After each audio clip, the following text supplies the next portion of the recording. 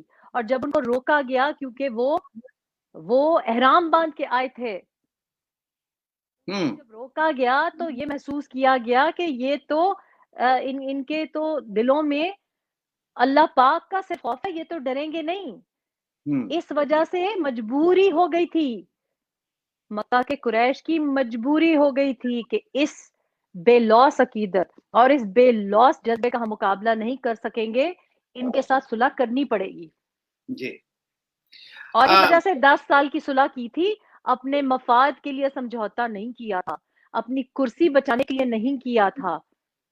تو یہ اس قسم کے کمپیریزنز نہ دیں کہ ان لوگوں کے احساسات مجروح ہوں جو کہ دین کو فالو بھی کرتے ہیں, اور ہم جانتے ہیں کہ کس وجہ سے تاریخ میں جو اسلامک ہسٹری میں ہوا کیوں ہوا, تو ہمیں تکلیف ہوتی ہے جب اس قسم کی جو کچھ آپ نے کرنا ہے, اپنی کرسی سے چپک کے رہنا ہے, آپ نے کسی کو تحفظ نہیں دینا, آپ نے مافیاز کو سپورٹ کرنا ہے, آپ نے ادھر جوڑ توڑ کرنی ہے, آپ نے جو کچھ کرنا ہے کریں, لیکن خدا را اس میں پلیز ایکسپٹ کریں کہ یہ آپ کی ذہنیت ہے. بار بار اسلامک ہسٹری کے حوالے ہم کو مت دیں. یہ بالکل درست بات ہے. ریحام ہمارے ساتھ ہمیں ہمارے دیکھنے والے ہیں میاں لمبردار, ان کا ایک کویشچن ہے آپ سے کہ ریحام خان صاحبہ سے ایک سوال کیا, 2021 میں پاکستانیوں کی جان چھوٹ جائے گی اس منحوس نیازی سے؟ دیکھیے خاور صاحب اور لمبردار صاحب کو بھی, میں جتنے پاکستانی ہمارے سن رہے ہیں جو بھی پاکستان میں اتنا انٹرسٹ رکھتے ہیں کہ روز 8 بجے کا 10 بجے کا ٹاک شوز دیکھیں گے, ہمارا بھی سوشل میڈیا کے پروگرام دیکھیں گے, ہر تقریر بھی دیکھیں گے, آپ لوگوں کو اگر پاکستان سے ذرا بھر بھی لگاؤ ہے نا تو آپ کو اٹھ کھڑے ہونا چاہیے. اس وجہ سے نہیں کیونکہ آپ کا کسی پارٹی سے تعلق ہے, اس وجہ سے کہ لوگوں کا گزارا ناممکن ہے. اور مجھے سمجھ نہیں آتی کہ یہ بے حسی, آج میں نے جب کہ ایک سینئر ایڈیٹر سے پوچھا کہ اصل واقعہ کیا ہوا, تو اس کے جو الفاظ تھے مجھے اتنی تکلیف ہوئی وہ الفاظ سن کے, کہ اس نے کہا آپ کو پتہ ہے ہماری پولیس تو ایسے بھی ٹریگر چلانے پہ ریڈی رہتی ہے, اور بچہ بھی تھوڑا سا فول ہارڈی تھا. یعنی یہ بچے کی خود سری کا قصور ہے, وہ تو معصوم شریف فیملی سے تھا, وہ تو شریف فیملی سے تھا, اگر ڈاکو بھی ہوتا تو کیا آپ اس کے اوپر گولیاں چلاتے؟ تو مقصد کہنے کا یہ ہے کہ اگر آپ کو نجات چاہیے ہے, اگر آپ کو نجات چاہیے ہے نا تو آپ کو خود کچھ کرنا پڑے گا. آپ پھر کسی مسیحا کا نہ انتظار کریں. آپ مجھے بتائیے کہ 2.5 سال میں ہمیں کیا سکھ ملا ہے؟ یہ جو ہم کو نیو ایئرز ڈے پہ تقریر کرتے ہیں, اور اب چینی طرز حکومت ان کو پسند آ گئی ہے اور چینی طرز حکومت کی طرف راغب ہو رہے ہیں, اور ہم کو یہ کہتے ہیں کہ پہلا سال ہم نے اکانومی سٹیبل کی. میں بتاؤں کیسے اکانومی سٹیبل کی, کہ 6% گروس ڈومیسٹک پروڈکٹ کو لا کے مٹی میں ملا دیا, مائنس کر دیا. میں بتاؤں کہ معیشت کیسے کی, کہ آج کے فگرز اٹھا کے دیکھیں تو فورن انویسٹمنٹ غیر ملکی سرمایہ کاری میں 80% ڈراپ آیا ہے, کمی آئی ہے. میں بتاؤں کہ معیشت آپ نے سٹیبل کیسے کی. معیشت آپ نے سٹیبل کیا کی کہ اخراجات آپ کے بڑے ہیں, 13.5% بڑے ہیں, اور قومی خسارے کو اگر آپ دیکھیں تجارتی خسارہ آپ کا 6.9% ہے, آپ کی برآمدات میں 7.9% کمی آئی ہے, اور آپ نے ہماری معیشت سٹیبل کی. اس کے بعد آپ کہتے ہیں یہ سال, پچھلے سال نوکریوں کا سال تھا, دے دی نا نوکری, 2 نوکریاں دے دی, ایک شیخ رشید کو دے دی اور ایک اپنے آپ کو دے دی, پرماننٹ کر لی اپنی نوکریاں. یہ سال کہتے ہیں گروتھ کا ہوگا. کس چیز کی گروتھ کریں گے آپ؟ اپنے ایگو کی, اپنی انا کی, اپنی انا پرستی کی گروتھ ہوگی. اور آپ لوگوں کی پوری قوم دیکھے گی, یہ پوری قوم دیکھے گی, آپ لوگوں کو تکلیف نہیں ہوگی. اس لیے کیونکہ جب مفتی کفایت اللہ کے گھر میں گھستے ہیں تو آپ لوگوں کو لگتا ہے اچھا مفتی کفایت اللہ کے گھر میں گھسے ہیں, یہ تو کسی منصرے کے کسی مولوی کے گھر میں گھسے ہیں, ہمیں کیا. آج آپ دیکھیں کہ جب ہم پشتون مائیں روتی تھیں کہ سنوں سے چادریں کھینچی جاتی ہیں، بوڑھوں کے سنوں سے پٹخے اتارے جاتے ہیں، ہمارے گھروں کی چادر چار دیواری پامال کی جاتی ہے، ہمارے بچوں کو اغوا کیا جاتا ہے، نقیب محسود کی پیٹھ میں گولیاں ڈالی جاتی ہیں، تب کسی کو تکلیف نہیں ہوتی تھی. آج اسلام آباد تک ہو گیا ہے نا واقعہ. آپ لوگوں کی قوم کے بے حسی اس چیز کا انتظار کر رہی ہے. آپ مجھ سے پوچھ رہے ہیں کہ ریحام خان جو انگلینڈ میں بیٹھی ہے وہ بتائے کہ 2021 میں جائے گی کہ نہیں جائے گی. نہیں، آپ لوگوں کے ساتھ یہی ظلم ہوتا رہے گا، آپ لوگوں کے ساتھ یہی زیادتی ہوتی رہے گی، اس وجہ سے کیونکہ آپ لوگوں کو تکلیف نہیں ہے. اور میں پچھلے 6 سال سے بولتی رہی، میں نے کہا دیکھو آج میرے اوپر گالی نکال رہے ہیں، آج میری بیٹی کے اوپر گالی نکال رہے ہیں، کل تمہاری بیٹی ہوگی.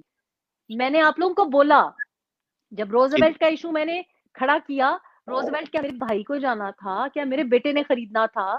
کیا مجھے اس میں کوئی انٹرسٹ تھا؟ بند ہو گیا نا، پی آئی اے بند ہو گئی نا، باقی سارے بھی تو نہیں. 2021 میں بھی یہی حکمران رہیں گے، یہی طرز حکومت 2022 میں بھی رہے گا، 2023 میں بھی رہے گا. کیوں؟ کیونکہ آپ کو تکلیف نہیں ہے، کیونکہ آپ کو دکھائی نہیں دیتا. کیونکہ رات کو 12 بجے جب مجھ کو پاکستان سے کال آتا ہے کہ باجی میرے آج گجرانوالہ میں چولہے ٹھنڈے پڑے ہیں، گیس نہیں ہے، کراچی میں تندور ٹھنڈے پڑے ہیں، ریسٹورانٹس ٹھنڈے پڑے ہیں، ڈومیسٹک یوز کے لیے گیس فراہمی نہیں ہے اور آپ کے کمرشل یوز کے لیے نہیں ہے. کسی کو تکلیف ہے؟ میرے گھر میں تو گیس ہے، میرا گھر تو گرم ہے، میں کیوں افسردہ بیٹھی ہوں؟ خاور یوسف صاحب آپ کے گھر میں تو ٹھیک ٹھاک کھانا آ رہا ہے، آپ کو کیا تکلیف ہے؟ الحمدللہ الحمدللہ. گجرانوالہ میں پرابلم ہے نا، ملتان میں سی این جی پاکستان میں اسٹیشن بند ہے، ہوا، نارووال ہوا، کراچی، اسلام آباد سب میں. تو کیوں تکلیف نہیں؟ کیوں تکلیف نہیں؟ یہ بے حس قوم ہے نا جی، یہ بے حس قوم ہے. اور جی پھر مجھ کو لوگ کہتے ہیں، آج مجھ کو سب نے کہا کہ میم پلیز آپ ڈاؤن نہ ہو. یہ تو ہوتا رہتا ہے. دیکھیں بات خاور یوسف صاحب، بات یہ ہے کہ جب آپ بےہودگی کی عادت لگا لیتے ہیں نا، آپ جب اس چیز کی عادی ہو جاتے ہیں کہ لوگ آپ کے گھروں کے اوپر بلڈوزر چلائیں تو پھر آپ ڈیزرو کرتے ہیں. آپ یاد کریں ان قوموں کو جو کہ اٹھ کھڑی ہوتی ہیں، جب ان کے اوپر فوجیں اتر آتی ہیں تو وہ اٹھ کھڑے ہوتے ہیں. لیکن یہ کریج سے ہوتا ہے. ریحام خان ادھر ہوتی رہے، پٹتی رہے، آپ کو نہیں نظر آ رہا؟ آپ کو نظر نہیں آ رہا؟ آپ لوگوں کے گھروں میں روٹیاں نہیں ہے نا، آپ لوگوں کے گھروں میں گیس نہیں ہے. جو علم جو ہے، جو جہاد ہے، جو جد و جہد ہے، جو آپ ریحام خان لے کے اٹھی ہے، جس جذبے کے ساتھ اٹھی ہے. ریحام خان تو ہر جگہ پہ، سوشل میڈیا پہ، ہمارے پروگراموں میں، اپنے یوٹیوب کے چینلز پہ یہ کتنے عرصے سے ایک اس بے حسی کو ختم کرنے کے لیے موٹیویشن دے رہی ہیں. ان کا جذبہ تو بہت ہے. وہ تو ایک خواتین ہو کے سب سے آگے لگی ہوئی ہیں اور بے خوف و خطر و ہر بات کو کرتی ہے. اور ہم ایک ہمارے سننے والے ہیں محمد رزاق صاحب، ان کا کویشچن ہے کہ ریحام بی بی اگلی کتاب کب شائع کر رہی ہیں، پہلی کتاب کی لاجواب کامیابی کے بعد؟ بھائی میرے کل پرسوں میری ابصار عالم صاحب سے بات ہوئی، تو بڑے سالوں کے بعد میرا ان سے رابطہ ہوا. ان کی میں نے کوئی ٹویٹ دیکھی تھی، تو میری کبھی ان سے بات نہیں ہوئی تھی. تو مجھے ایک دم سے خیال آیا کہ میرے پرانے کالیگ رہے ہیں، تب بھی سلام دعا دور سے رہتی تھی. کبھی میری پہلی بار ان سے بڑی انڈیپتھ بات ہوئی تفصیلاً، میں بڑی ان سے امپریس ہوئی. اور میں نے اتنے وہ نفیس انسان ہے، مجھے پتا ہی نہیں تھا، میری کبھی ان سے بات چیت ہی نہیں ہوئی. میں نے ابصار عالم صاحب کو کہا، ہاں بہت زیادہ، میں بڑی امپریس ہوئی.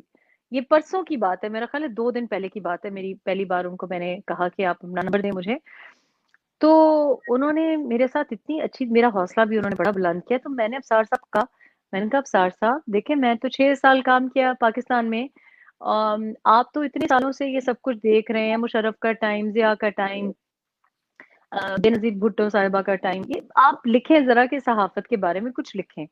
کہتے ہیں بی بی کتابیں پاکستانی کہاں پڑھتے ہیں، پاکستانی ہمارے اداریہ نہیں پڑھتے. پاکستانی قوم کا یہ بھی بہت بڑا المیہ ہے. آپ یقین کریں کہ جب ہم کتاب شائع کر رہے تھے تو کم پیسے تھے obviously، تو میں اکثر لوگ کہتے ہیں اردو کا کی ٹرانسلیشن کیوں نہیں کی. تو میں نے کہا بھی میرے پاس کم وسائل تھے، میں نے لائرز کو بھی پے کرنا تھا، سب کچھ آرگنائز کرنا تھا، مارکیٹنگ وغیرہ بھی. اور تو ہم نے یہ دیکھا کہ کون سی قومیں ہیں یا کون سے ملک ہیں جو سب سے زیادہ پڑھتے ہیں. تو ہمیں پتا چلا کہ آسٹریلیا اور انڈیا سب سے بڑی ریڈرشپ ہے انگلش کی، کیونکہ کتاب انگلش میں لکھی تھی. اس کے بعد میں نے اردو کی ٹرانسلیشن کے لیے اپنے ایک دوست کو پیسے دیے، وہ انہوں نے پیسے لیے اور پھر میں نے ان کا چہرہ نہیں دیکھا. تو میں ہاں ماشاء اللہ، آپ کو پتہ ہے ماشاء اللہ دوست بھی ہمارے پاکستانی تو ہر رشتے میں بھائی ہو، شوہر ہو، دوست ہو، نبھا کے چھوڑتے ہیں. تو میں زبردست جی، تو وہ پتہ نہیں کہاں گیا وہ لڑکا، پھر اس کی میں نے چہرہ نہیں دیکھا. ایک اور خاتون دوست کو کہا تو انہوں نے مجھے کہا جی 12,000 پاؤنڈ نکالے. میں نے کہا اچھا ٹھیک ہے جی. حالانکہ کوئی رائٹر نون رائٹر نہیں تھے. تو مقصد بات کرنے کا یہ ہے کہ دوسری کتاب لکھنے کا تو فائدہ تب ہو جب آپ لوگ ایک کوئی اداریہ بھی غور سے پڑھتے ہوں. آپ لوگ یہ ٹی وی پہ جو بیٹھے ہوئے ہیں، یہ جو شوشے بیٹھے ہوئے ہیں، یہ جو میں آپ کو یقین کروں کہ اب مجھے انکل سرگم کا وہ کٹ پتلی وہ کلیاں شو یاد آتا ہے. فاروق کیسر صاحب نے اس زمانے میں ہم بچے تھے اور کس طرح سے طنز و مزاح میں ہم کو کس طرح سیاست اور شعور دینے کی کوشش کی. اب ان کو یہی پسند ہے کہ ٹی وی لگائیں، شبلی فراز کو دیکھیں، وہ اس کو دیکھیں، جو باقی فردوس آپا کو دیکھیں. بس یہ ٹک ٹاک نیشن بن گئی ہے. ان کو کتابیں تو کیا، ایک اداریہ اگر پڑھتا ہو کوئی، آپ یقین کریں جب میں ٹویٹ لکھتی ہوں تو میں دیکھتی ہوں کہ ٹویٹ بھی انگریزی میں تو خیر بالکل ہی نہیں پڑھتے. اگر کوئی میں ایسی بات کروں کہ جو کہ ہیومن رائٹ سے ریلیٹڈ ہو یا کوئی لا سے ریلیٹڈ ہو، اس کو 2-3 ٹویٹس آئیں گے. کوئی اگر ذرا تھوڑا سا شوخ بات ہوگی تو اس کو 500، 1000، 1500. تو یہ جو ہماری مینٹالٹی ہو گئی ہے نا، تو کتابیں پڑھنے والے لوگ چلے گئے، اور جو کتابیں پڑھنے والا تھا اس کو جیل میں اٹھا کے وہ خواجہ آصف صاحب جیسے لوگ جو تھے، نہ ایسے سیاستدان نہ ہے جو ادب کا ذوق رکھتے ہوں، تاریخ کا پتہ ہو، کتابیں پڑھتے ہوں. تو کتابیں پڑھنے والے بیچارے تو آپ لوگوں کو پاکستان میں پسند ہی نہیں. ایک کتاب جو لکھی ہے تو اب آپ دیکھیں کہ پوری کابینہ کا زور نہیں چلتا کہ آپ پریس کانفرنسز کر رہے ہیں کہ جناب ریحام خان ادھر میڈیا ونگ چلا رہی ہیں پی ایم ایل این کا، اور جناب کبھی کیا کرتے ہیں کبھی کیا کرتے ہیں. تو وہ تو تب میں کتاب لکھوں نا کہ کوئی پڑھنے والا ہو. نہیں، یہ درست بات کہہ رہی ہیں ریحام. آپ کے کتاب پاکستان میں یہی ایک پرابلم ہے کہ وہاں پہ کتاب کے ریڈر جو ہیں وہ بہت کم ہے، اور اس کی بجائے جو سوپ آپرا شوز جو ہیں، اگر آپ ڈراماز پہ چلے جائیں یا اس طرح کی چیزوں پہ لے جائیں، ہماری خواتین بھی ہکڈ آنا ہے ان پہ، بجائے اس بات کے کہ گھروں پہ اپنے بچوں کی ایک اچھی تربیت، ایک اچھی نسل آکے سے پروڈیوس کریں. وہ سلسلہ جو ہے وہ ختم ہوتا جا رہا ہے. اور پچھلے چند سالوں سے جب سے یہ عمرانی جو ایک چیز سامنے آئی ہے فوبیا، اس میں ہمارے نوجوانوں کا اخلاق جو ہے اتنا پست کر دیا گیا ہے کہ بہت بعض اوقات شرم آتی ہے کہ معاشرے میں کیا ہو رہا ہے. تو برکف یہی ہے کہ ہم جو بڑے ہیں، ہم اصلاح کے ذریعے، یہ بڑا اچھا فارم ہے، یہ یوٹیوب کا ہے، فیس بک کا ہے، ہم پہ جتنی ہماری کوشش ہو رہی ہے، ریحام خاص سب سے آگے ہیں اور کوشش کر رہی ہیں کہ معاشرے کے اندر جو اصلاح جو ہے اس کو واپس لایا جائے. یقینی طور پہ جو ہمارے جو کالر تھے محمد رزاق صاحب، ان کا کویشچن جو تھا بڑا ویلڈ کویشچن تھا. ریحام، میرا تو آپ کو یہ مشورہ ہے کہ آپ بڑی اچھی مصنف ہیں، آپ کے پاس آپ کے سینے میں بہت سی چیزیں بیٹھی ہوئی ہیں. اگر آپ ان کو رائٹنگ، یہ مت سوچے کہ لوگ پڑھتے ہیں کہ نہیں پڑھتے ہیں، لیکن اس کے لیے آپ کو تھوڑی سی قربانی دینی پڑے گی. اگر آپ میں وہ صلاحیت یا کوالٹی ہے تو آپ کو آگے بڑھنا چاہیے. میں فلی طور پہ میرا مطلب آپ کو انکریج کروں گا، میں ڈسکریج نہیں کروں گا کہ معاشرے میں کیا ہو رہا ہے. معاشرے کو چینج کرنا ہوتا ہے. ہم یقینی طور پہ معاشرے کے اندر بہت کوتاہیاں ہوتی ہیں، غلطیاں ہوتی ہیں، یا وہ نہیں ہوتے، لیکن آپ جیسے لوگ جو ہوتے ہیں ان کو آگے لے کے چلتے ہیں تو ایک چیز کو چینج کرنا پڑتا ہے. میری تو ریکویسٹ یہی ہوگی کہ آپ کے سینے کے اندر جتنی بھی چیزیں ہیں، ایک ہماری آنے والی نسل کو اگر آپ ٹرانسفر کر جائیں گے تو یہ بھی ایک صدقہ جاریہ ہوگا.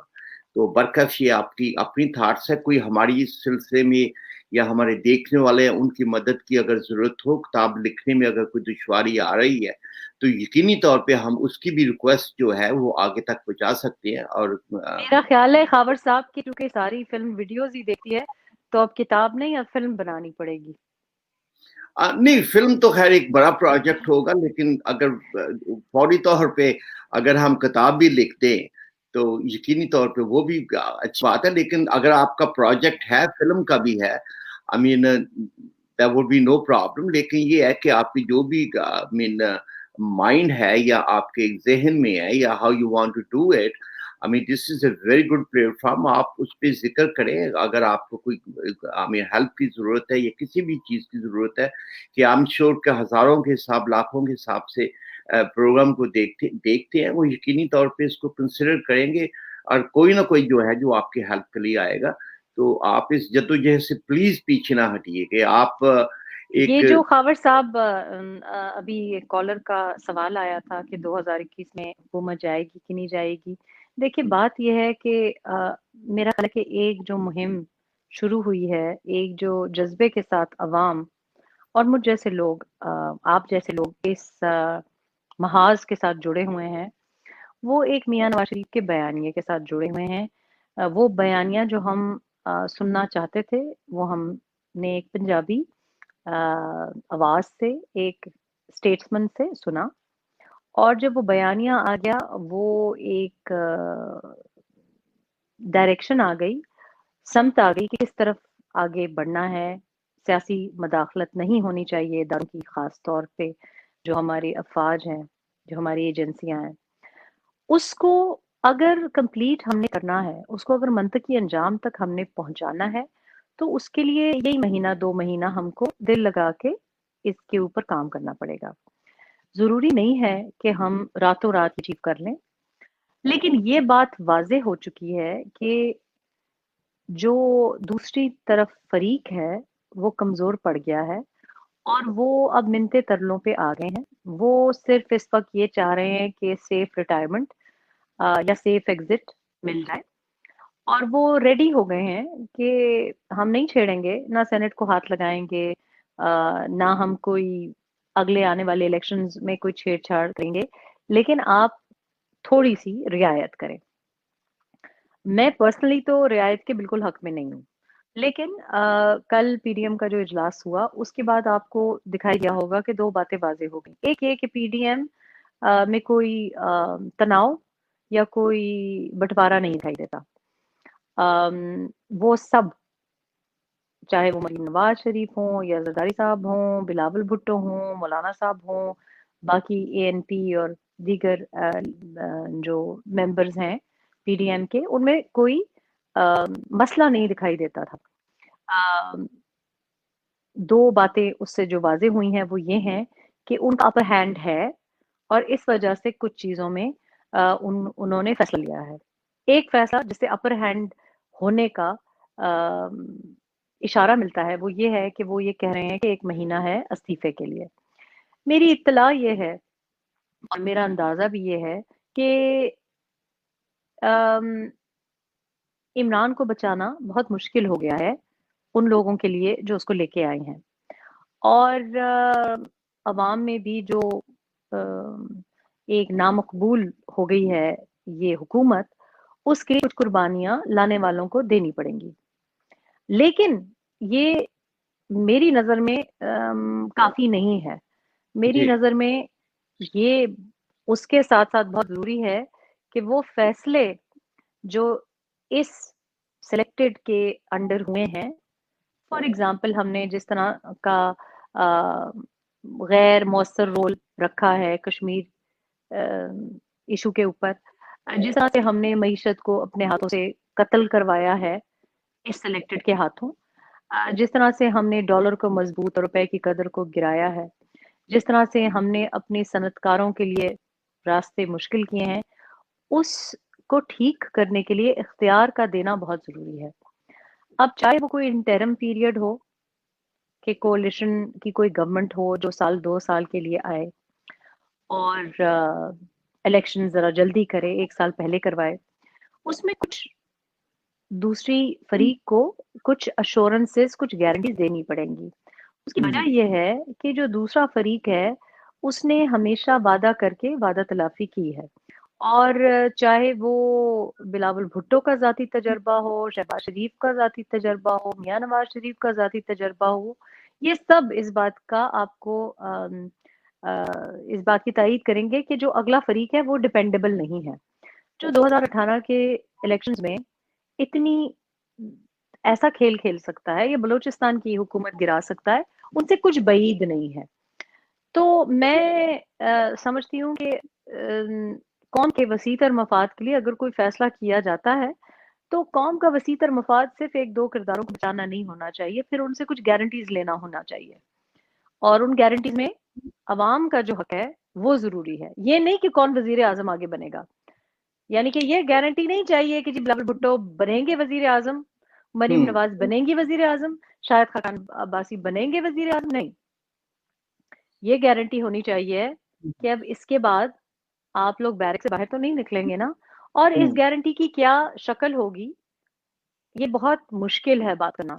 یہ بات تو کرتے ہیں کہ نیشنل ڈائیلاگ کریں، نیشنل ڈائیلاگ کریں، لیکن دیکھیں نیشنل ڈائیلاگ کی میں گارنٹی کس کی ہوگی؟ ٹرسٹ ڈیفیسٹ ہے نا، کم از کم میرے دل میں تو بہت اعتبار کا ڈیفیسٹ ہے. ڈائیلاگ تو آئین کے کے خلاف ہوگا، چونکہ اگر آئین ہمارے پاس موجود ہے تو ڈائیلاگ جو ہے وہ کس بات پہ کرے اور کس سے کرے. بات صرف یہی ہے کہ اب تو آپ کے سلیکٹڈ جو شیروانی والے وزیر اعظم ہیں وہ بھی راضی ہو گئے ہیں کہ آئیں ڈائیلاگ کریں. نہیں، وہ تو خیر پہلے سے کہہ رہے تھے، لیکن ان کی سیاست کا جو محور ہے کہ بڑا عجیب سا، بڑا حسن اتفاق بھی ہے کہ ان کی 22 سالہ جدوجہد ہے، اور آج اسلام آباد کے اندر 22 سالہ نوجوان کو شہید کر دیا گیا اور 22 ہی گولیوں کے ساتھ چلائی گئی. تو یہ 22 کا جو یہ چیز ہے یہ بڑی منحوس سی ثابت ہوتی جا رہی ہے. جمہوریت کے لیے وہ کہتے ہیں کہ انہوں نے 22 سالہ سٹرگل کی، اور 22 سالہ نوجوان اسلام آباد کی گلیوں میں اس کا خون بہایا گیا اور 22 ہی گولیاں مر گئی. تو یہ بڑی قابل مذمت چیزیں ہیں. اور یقینی طور پہ جہاں تک آپ بات کریں تھی ڈائیلاگس کی، ڈائیلاگس کس بات کا کہ میں تو اصولی طور پہ ڈائیلاگ کے یا کسی قسم کی معافی تلافی کے بالکل خلاف ہوں. لیکن اگر مولانا صاحب کے بارے میں خبریں آ رہی ہیں کہ ان کو بار بار اپروچ کیا جاتا ہے اور وہ کہہ رہے ہیں کہ ہم بات وغیرہ کرنے کے موڈ میں نہیں، درانی صاحب آپ نے دیکھا ان کے گھر بھی پہنچے، ان سے بات چیت کی. تو مقصد یہ ہے کہ میرا خیال ہے کہ ڈائیلاگ کے بجائے اپنی جو ٹرمز ہیں، مطالبات ہیں، وہ منوانے چاہیے، اور وہ منوانے کا وقت آ گیا ہے اور وقت بہت کم ہے. اور آپ نے سنا کہ مولانا صاحب نے کل کہا کہ 1 مہینہ ہے، اور اگر نہیں اور اسی مہینے کے اندر الیکشن کمیشن کے سامنے احتجاج کا بھی جو انہوں نے ایک ٹریلر دیں گے. نہیں ریحام، میرے پاس ایک بڑی مصدقہ خبر ہے کہ جنرل قمر جاوید باجوہ نے مولانا صاحب سے اپروچ کی کہ وہ اس کو ملنا چاہتے ہیں، جو کہ مولانا صاحب نے ٹرن ڈاؤن کی. ان کا رابطہ کسی بھی طریقے سے ہوا، جو میسیجز ایکسچینج ہوئے یا ٹیلی فونک ہوا یا میسنجر کے تھرو ہوا، تو انہوں نے مولانا صاحب سے کہا ہے کہ ہم مانتے ہیں کہ فوج جو ہے، یہ بھی ہم مانیں گے کہ فوج جو ہے وہ سیاست میں بالکل حصہ نہیں لے گی، ہم بالکل انٹرفیئر نہیں کریں گے، ہم یہ مان لیتے ہیں. تو آپ جو ہے یہ دھرنا اور لانگ مارچ کا جو سلسلہ بند کریں. تو ہم اس بات پہ بھی ہمیں شرمندہ ہیں کہ پچھلی دفعہ جب آپ دھرنا لے کے آئے تھے تو ہم نے وعدہ کیا تو وہ پورا نہیں کیا. آپ کی اینگر یقینی طور پہ ہے، لیکن مولانا صاحب نے یہ انکار کیا ہے کہ اب وقت وہ بیت گیا ہے، ابھی آپ سے اعتبار نہیں ہوگا. اور یہ بڑی مصدقہ خبر ہے. اعتبار دیکھیے، اعتبار اس پہ کیا جاتا ہے جو اپنی جس کی ایک ٹریک ریکارڈ اچھا ہو. اگر آپ کو ایک دفعہ کسی نے زبان دی ہو، ہاں، اور ایک دفعہ زبان دی ہو، مکر گئے ہوں، دوسری دفعہ، تو بات یہ ہے کہ پی ایم ایل این اپنی جگہ، جے یو آئی ایف اپنی جگہ، اور پاکستان پیپلز پارٹی اپنی جگہ کم از کم 2-3 بار مفاہمت کی کوشش، ڈائیلاگ کی کوشش گزشتہ کئی سالوں سے کر چکی ہے، اور اگلے فریق یہی تھے. اور انہوں نے جو اعتبار یا جو گارنٹی دی تھی اس پہ نہیں قائم رہے. Right. تو میں اور تو آج یہی کہتی ہوں کہ ٹریک ریکارڈ اگر ایسا ہے تو ڈیپینڈ نہیں کیا جا سکتا. اگر مولانا صاحب نے اسی طرح کا سٹانس رکھا, اگر پی ڈی ایم اسی طرح متحد رہی, دیکھیے ہر بات پہ اتحاد ہے, اور یہی وجہ ہے کہ ان کے جو دوسری طرف کے جو فیوریٹ ماؤتھ پیسز ہیں وہ اب کہہ رہے ہیں کہ جی ٹوٹ پھوٹ ہو گئی, اندر اختلاف رائے ہوا, بڑا ناخوشگوار ماحول تھا. اگر ناخوشگوار ماحول ہوتا تو آپ اجلاس کے دوران نہ دیکھتے کہ مریم نواز شریف اندر سے بیٹھی ہوئی خود رپورٹر بنی ہوئی کہہ رہی ہیں کہ جی ابھی زرداری صاحب بول رہے ہیں, ابھی میاں نواز شریف بول رہے ہیں. سو مقصد کہنے کا یہ ہے کہ ادھر دوسری طرف تو یہ خواہش اور یہ تمنا اور یہ کوشش ہوگی کہ پی ڈی ایم ٹوٹ جائے, اور چونکہ پی ڈی ایم نہیں ٹوٹ رہی تو اب کوشش یہ ہو رہی ہے کہ آپ واٹس ایپ گروپس میں میں دیکھ رہی ہوں کہ لوگوں کو اس قسم کے میسیجز آ رہے ہیں, پروپیگنڈا پھیلایا جا رہا ہے کہ پی پی پی تو دغا دی گئی, دوسری طرف سے کہ جی مریم تو بیک آؤٹ ہو گئی, مولانا صاحب نے تو یہ کر لیا. عجیب قسم کے پروپیگنڈا پھیلائے جا رہے ہیں. یہ وسوسے پھیلانے کی جو عادت ہے یہ بڑی پرانی عادت ہے ان کی, یہ وسوسے پھیلانے والی عادت ہے, اس سے زیادہ اور کچھ نہیں ہے. اب 1 مہینہ رہ گیا ہے, اور اس 1 مہینے میں اگلا فریق اگر آپ کی بات سنے نہ سنے, لیکن اس پہ اعتبار نہیں کرنا چاہیے. دیکھیں جیتنے کا ایک ہی طریقہ ہوتا ہے, اور جیتنے کا اور دیوار کو گرانے کا ایک ہی طریقہ ہوتا ہے کہ آپ پش کرتے جائیں, بیک آف نہ کریں. میں نے زندگی میں یہی سیکھا ہے. اگر آپ ذرا, کیونکہ کچھ جو کنسیشنز تھے وہ ہم نے پشاور کے جلسے سے پہلے دلوا کے دیکھ لیے, جس کے میاں نواز شریف صاحب بالکل حق میں نہیں تھے, لیکن وہ دلوا کے دیکھ لیے, اس کا کوئی فائدہ نہیں ہوا. اب دیکھیے سینٹ سر پہ ہے. اب میری اطلاع یہ بھی ہے کہ سینٹ کے لیے بھی بہت زیادہ یہ کہا گیا ہے کہ جی آپ کچھ نہ کریں. دیکھیں لانگ مارچ دینا مولانا صاحب کی تو بائیں ہاتھ کا کھیل ہے, اور مفتی کفایت اللہ صاحب کو آپ اس طرح سے چھیڑیں گے, مولانا صاحب کے اوپر نیب کی دھمکیاں دیں گے آپ. بڑی اچھی بات کی آج مولانا صاحب نے, جب کسی صحافی نے ان سے پوچھا کہ جے یو آئی ایف میں توڑ پھوڑ ہو رہی ہے, انہوں نے کہا توڑ پھوڑ نہیں, کانٹ چھانٹ ہو رہی ہے. تو جو ہمت رکھتے ہیں, جو پی ایم ایل این کے شیر ہیں وہ شیروں والی بات کریں گے, جو جیالے ہیں پی پی پی کے وہ جیالوں والی باتیں کریں گے, اور جو مولانا صاحب کے ساتھ کھڑے ہیں وہ پچھلے نومبر بھی کھڑے تھے, اس بار بھی کھڑے ہوں گے.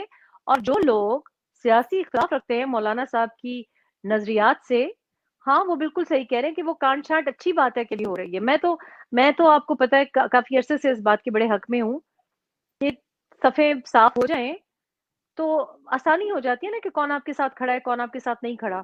میں تو سمجھ رہی ہوں کہ یہ بڑا مشکل ہو جائے گا عمران کو مارچ کے بعد رکھنا, بہت مشکل ہو رہا ہے. نہیں یہ درست بات ہے, اور دوسری بات یہ ہے کہ عمران خان صاحب یہ فرماتے ہیں کہ میرے اور فوج کے خلاف بہت بڑی سازش ہو رہی ہے, اور فوج اور ہم ایک پیج پہ ہیں. کیا فوج ان کو کہہ رہی ہے کہ ملک کو تباہ کر دو, ملک کی معیشت کو ختم کر دو, سفارتی سطح پر ہمیں آئسولیٹڈ کر دو, اور پھر کہو کہ آرمی میرے ساتھ ہے؟ یہ آپ کو لائسنس دے دیا گیا ہے اس بات کا کہ اس ملک کو تباہ کر دیا جائے.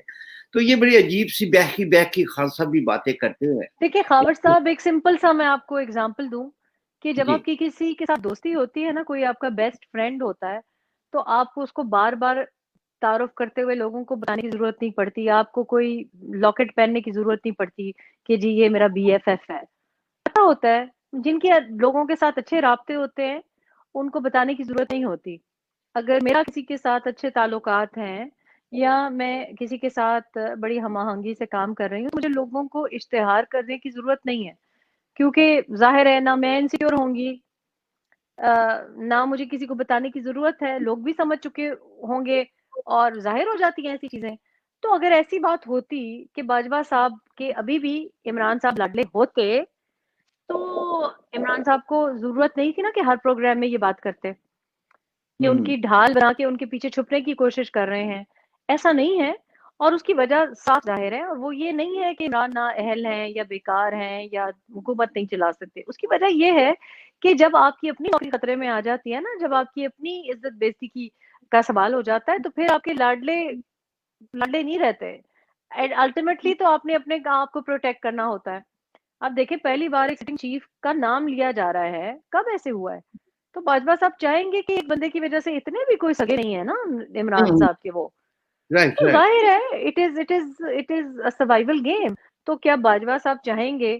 اب تو وہ یہ میں آپ کو بتا رہی ہوں کہ اس وقت جو کنسرن ہے وہ یہ نہیں ہے کہ عمران کو بچایا جائے کہ نہ بچایا جائے. اس وقت کنسرن یہ ہے کہ جنرل باجوہ صاحب سوچ رہے ہوں گے کہ ایک تو یہ کہ بس کر دیں، مجھے غلط سمجھنا یا میرے اوپر جو ٹیکس ہو رہے ہیں وہ رک جائیں. ان کی یہ سوچ ہوگی کہ یہ رک جائیں کسی طرح سے. دوسرا وہ یہ بھی سوچ رہے ہوں گے کہ کل کو میں ریٹائر ہوں گا تو میرا کیا حال ہوگا. کیونکہ دیکھیں نا، جب تک آپ کی وردی ہوتی ہے، جب تک آپ کے ستارے ہوتے ہیں، تب تک آپ کو سب لوگ خدا مانتے ہیں. جنرل مشرف کا اگزامپل آپ کے سامنے ہے. تو بالکل. لوگ یہ بھی سوچتے ہیں کہ بھائی کل کو کیا ہوگا. کیونکہ جو اب پنجاب سے ایک تحریک اٹھی ہے، جو ایک ولولہ دیکھ رہے ہیں پاکستان میں، جو غم غصہ دیکھ رہے ہیں، پہلے تو ہم نے کبھی نہیں دیکھا. تو ظاہر ہے جنرل باجوہ یہ سوچ رہے ہوں گے کہ بھائی میں نے یہ اپنے اوپر جو ایک ملک بھی ہو رہا ہے، فورن پالیسی کا حال دیکھ لینا کیا بےزتی ہوتی ہے. یو اے ای ویزا بند، نیو ایئر پہ انڈیا کے لیے ویزا کھلے، اسرائیل کے لیے ویزا کھلے، پاکستان کے لیے ویزا نہیں کھلے. شرم کا مقام ہے کہ نہیں ہے؟ بہت شرم ہے. اور یہ میرا ہم پاکستان کو جو کہہ رہے تھے کہ جب کسی بھی ایئر پاکستانی جائیں گے تو ان کے لیے ریڈ کارپیٹ بچھا دیا جائے گا. اور اس میں بڑی ابھی آج پوزیشن یہ ہے کہ پاکستانی کو کوئی رکھنے کے لیے تیار نہیں. بلکہ ایک سٹیٹمنٹ آئی تھی کہ ابھی آپ بھی ذکر کر رہی تھی شیخ رشید کی، جو وزیر داخلہ ہے، کہ 72 گھنٹے کے اندر against Pakistani army state institute تو اس پہ مقدمہ درج کیا جائے گا. تو مولانا فضل الرحمان کی ایک سٹیٹمنٹ جو ہے وہ نظر سے گزری ہے. انہوں نے کہا ہے کہ 72 کہتے ہیں کہ کسی نے فوج کے خلاف بات کی تو 72 گھنٹے کے اندر مقدمہ قائم کیا جائے گا. 72 گھنٹے کے اندر آپ نہیں مقدمہ دائر کریں گے، بلکہ 72 گھنٹے کے اندر آپ کی وزارت نہیں رہے گی. ہم فوج کے احترام میں کوئی فرق نہیں لانا چاہتے، لیکن اگر فوج سیاست میں مداخلت کرے گی تو ڈنکے کی چوٹ پر کہیں گے کہ یہ حلف کی خلاف ورزی ہے. اور یقینی طور پہ پاکستان کا ہر شہری اس وقت اسی بات پہ اگری ہے کہ فوج یہ ہماری فوج ہے.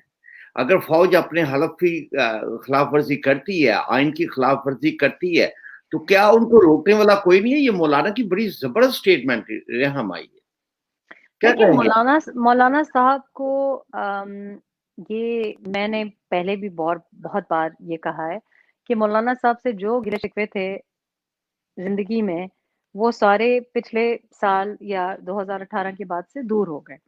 اور میں سمجھ رہی ہوں کہ مولانا صاحب اپنی کریئر کی بیسٹ اننگز کھیل رہے ہیں. اور میرا خیال ہے کہ اس قسم کی اسٹرانگ لیڈرشپ، اور دوسرا مولانا صاحب خالی دھمکیاں نہیں دیتے. ہم بھی جانتے ہیں، آپ بھی جانتے ہیں، پنڈی بھی جانتی ہے اور اسلام آباد بھی جانتا ہے کہ اگر کوئی دھرنا دے سکتا ہے اور جی ایچ کیو کے باہر دھرنا دے سکتا ہے اور راتوں رات روٹس بند کر سکتا ہے، وہ مولانا صاحب ہی ہیں. وہ پچھلے سال بھی کر سکتے تھے، اکیلے تھے. ٹھیک ہے، ان کو نہ سردی لگتی ہے نہ گرمی لگتی ہے. ان کے جو فالوورز ہیں، ان میں جو ان کو عادت ہے، ان کو بڑے بڑے وہ سخت جان کے لوگ ہیں. آپ نے مفتی کے کفایت اللہ صاحب کا حالیہ ایک انٹرویو بھی سنا ہوگا. انہوں نے کہا میں غریب آدمی تھا، مجھے بار بار کیش آفر کرتے تھے، بڑی بار مجھے آفر ہوئی. تو میں نے کیش کو، میرے لیے کیش بڑی چیز تھی، پیسہ بڑی چیز سمجھا جاتا تھا کہ اس کو غریب آدمی اس کو خرید لیں گے. نہیں خرید سکے نا، کیونکہ میں ایک نظریے کے ساتھ کھڑا ہوں. میں مولانا صاحب کے ساتھ کھڑا ہوں. مجھے پرائم منسٹر کی آفر دیں گے، میں اس کو ٹھکرا دوں گا. میں مولانا فضل الرحمان کا کاؤنسلر بننا مجھے قبول ہے، پرائم منسٹر بننا نہیں. تو اس قسم کے لوگ جو ہوتے ہیں نا جس پارٹی میں، یا اس قسم کے لوگ جو ہوتے ہیں جو کہ آپ کے بازو ہوتے ہیں، آپ کی قوت ہوتی ہے، تو ایسے بندے کو چھیڑنا انتہائی احمقانہ حرکت تھی. اور مولانا صاحب کو لاسٹ ایئر بھی جس طریقے سے جو لوگ گئے ان کے پاس، وہ دوبارہ پچھلے دنوں ان کے گھر میں میں نے دیکھا، عبداللہ گل بھی ان کے گھر میں تھے. تو اس بار اب سب لوگ ایک پیج پہ ہیں. اس وقت عمران اور پنڈی ایک پیج پہ ہوں کہ نہ ہوں، لیکن مولانا صاحب کے ساتھ پوری قوم ایک پیج پہ ہے. اور میرا خیال ہے کہ تمام وہ لوگ جو کہ سیاسی لیڈرز ہیں، اور تمام وہ لوگ جنہوں نے ان کو اس وقت مشورے کیے تھے کہ آپ واپس چلے جائیں، وہ بھی اب ان کے ایک پیج پہ ہیں. اور میں آپ کو دوبارہ اس بات پہ لے کے آ رہی ہوں کہ دیکھیں، لوگوں نے اپنی نوکریاں بچانی ہیں.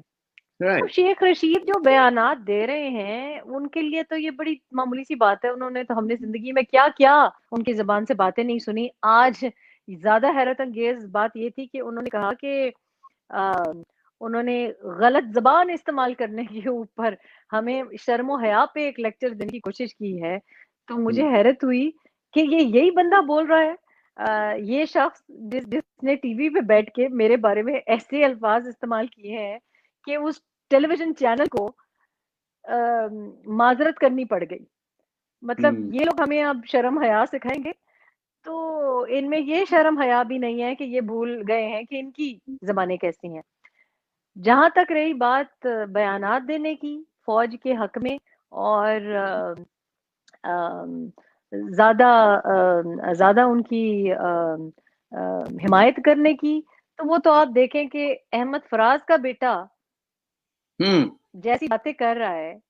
Right. احمد فراز صاحب کا بیٹا، وہ شخص جس نے ہمیں سوشلزم اور ہمیں لڑنا اور سچ اور جھوٹ میں تفریق کرنا سکھایا، جن کی شاعری کی وجہ سے ہمارے نظریات بنے ہیں، ان کا بیٹا کہہ رہا ہے کہ عمران خان کے نظریات اور احمد فراز کی شاعری ایک ہے.